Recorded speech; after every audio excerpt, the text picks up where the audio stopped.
Episode 4. Ashfall Reach, the Cost of Witness. The place Mara led Elias to was not hidden because it was secret. It was hidden because it had been forgotten.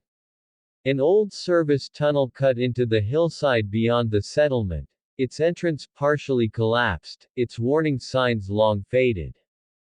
Inside, the air felt different, thinner somehow, less weighted by the constant pressure Elias had begun to recognize as intrusion rather than atmosphere.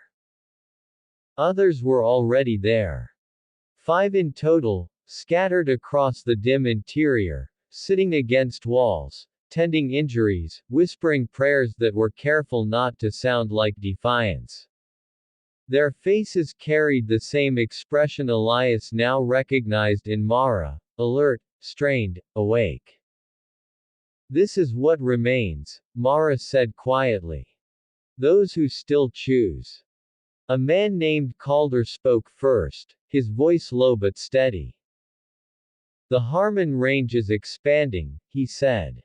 "The tower amplifies it at intervals. We move less each cycle." A woman beside him shook her head. "It is learning," she said. "Yesterday it responded to silence. Today it responded to scripture." Elias looked at her sharply. "It reacted," she continued. "Not violently, but precisely. Like it recognized resistance patterns." The realization settled heavily. The corruption was not blind. It was observant. Mara knelt near Elias. "That is why witnesses are dangerous," she said. "Truth spoken aloud destabilizes alignment. They cannot erase it, so they surround it." A low hum vibrated through the tunnel walls. Everyone froze. The pressure crept back, thinner than before, but sharper, like a blade rather than a weight. "They found us," Calder said. "No," Mara replied. "They felt us." The tunnel lights flickered, then steadied. A voice echoed faintly, distorted but familiar. "You are exhausting yourselves." The listener. "You mistake isolation for freedom," the voice continued. "Return, and the pressure will end." Elias felt the temptation rise again, stronger because it now wore reason. The Harmon did not scream. It negotiated. One of the group stood abruptly, hands shaking. "I cannot do this again," he said. "It hurts too much." Mara reached for him, but he stepped back. "I just want it quiet," he said. The moment he turned toward the tunnel entrance, the pressure lifted from him immediately. Everyone felt it. The corruption rewarded intention.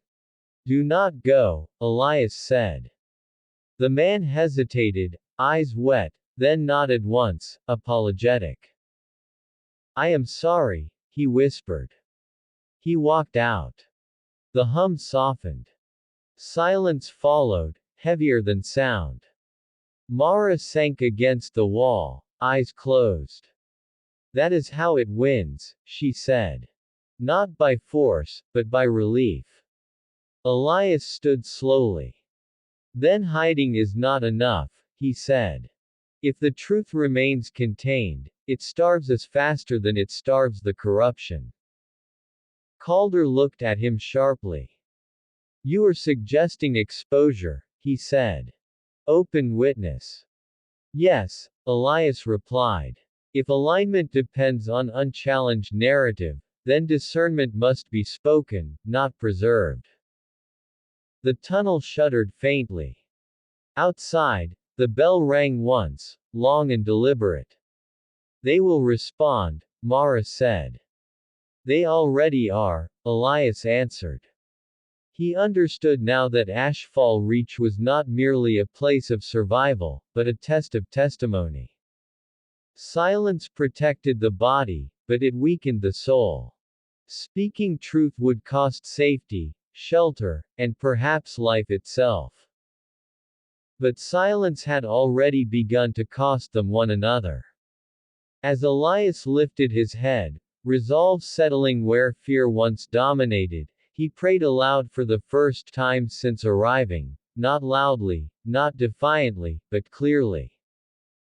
The pressure recoiled. Not gone, but disrupted. And for the first time since entering Ashfall Reach, Elias saw something he had not seen before. Unease. Not in himself, but in the system that had mistaken consent for inevitability. Discernment focus for this episode. When relief becomes the reward for surrender. When silence feels safer than truth. When witnessing costs more than hiding, but preserves what hiding cannot.